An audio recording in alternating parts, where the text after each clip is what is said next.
गुफा के भीतर तांत्रिक की गूंजती हुई हंसी और मंत्रों की आवाज ने दीपक और उसके दोस्तों के मन में खौफ को और भी गहरा कर दिया। गुफा के चारों ओर फैली भयावह ऊर्जा ने जैसे उन्हें जकड़ लिया था। तांत्रिक की आंखों में क्रोध और शैतानी चमक थी और उसकी शक्तियों का असर गुफा के वातावरण में साफ महसूस हो रहा था। दीपक और उसके दोस्तों के दिलों की धड़कनें तेज हो गई, लेकिन अब उनके पास कोई और रास्ता नहीं था। या तो उन्हें तांत्रिक का सामना करना था या फिर हमेशा के लिए इस श्राप का हिस्सा बन जाना था। दीपक ने कांपते हुए हरिराम की ओर देखा। हरिराम की आंखों में चिंता थी, लेकिन उनके चेहरे पर एक दृढ़ निश्चय झलक रहा था। उन्होंने दीपक के कंधे पर हाथ रखा और कहा, डरने का कोई फायदा नहीं है, हमें अब इस तांत्रिक को रोकना ही होगा। दीपक ने खुद को संभालने की कोशिश की, लेकिन तांत्रिक की शक्तियों के सामने उसकी हिम्मत कमजोर पड़ने लगी थी। तांत्रिक ने हंसते हुए कहा, तुम जैसे साधारण लोग मेरी शक्तियों का मुकाबला नहीं कर सकते। मैंने सैकड़ों सालों से इन आत्माओं को बंधक बनाए रखा है। तुम्हारे जैसे कई लोग आए और गए, लेकिन कोई भी मेरा कुछ नहीं बिगाड़ सका। दीपक के मन में एक तीव्र डर था, लेकिन उसके अंदर कहीं न कहीं अपने दोस्तों और गांव की सुरक्षा का ख्याल उसे लड़ने की हिम्मत दे रहा था। तभी हरिराम ने एक पुराना मंत्र पढ़ना शुरू किया, जिसे उन्होंने अपने पूर्वजों से सीखा था।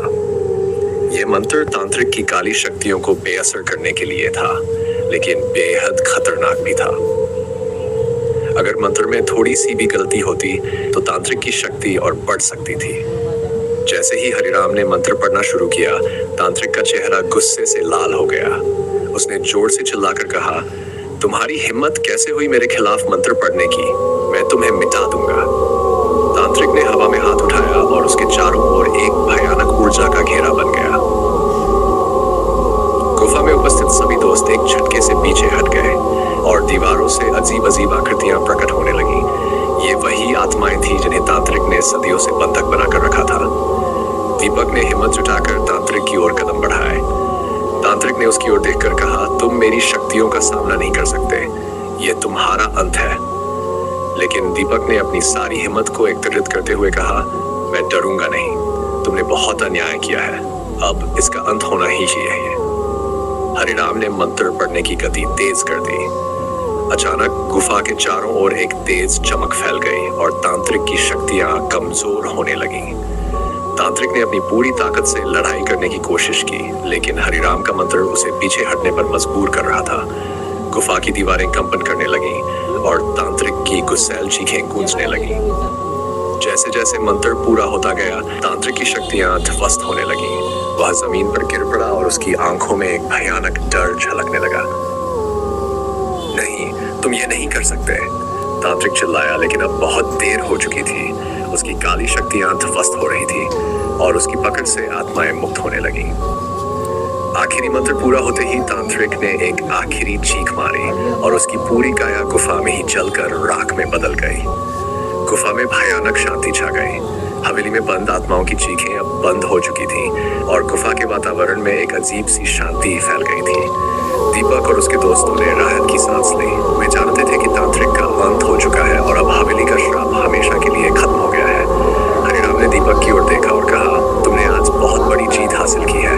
ये हवेली अब हमेशा के लिए शांत हो जाएगी और आत्माओं को उनकी मुक्ति मिल गई है। संतोष की एक झलक आई, लेकिन उसके मन में अभी भी उन आत्माओं के लिए दुख था जो इतने सालों तक तांत्रिक के अत्याचारों का शिकार रही थी।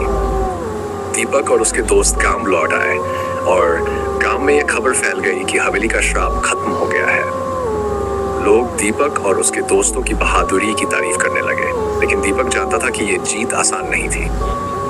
उसने अपनी हिम्मत और दोस्तों के साथ मिलकर इस खौफनाक श्राप का सामना किया था। हवेली अब वीरान थी, लेकिन शांत थी। गांव के लोग अब बिना किसी डर के हवेली के पास से गुजर सकते थे।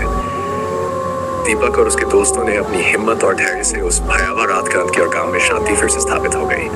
मोरल, साहस और सच्चाई से किया गया संघर्ष सबसे बड़ी जीत दिलाता है, चाहे सामने कितनी भी बड़ी चुनौती क्यों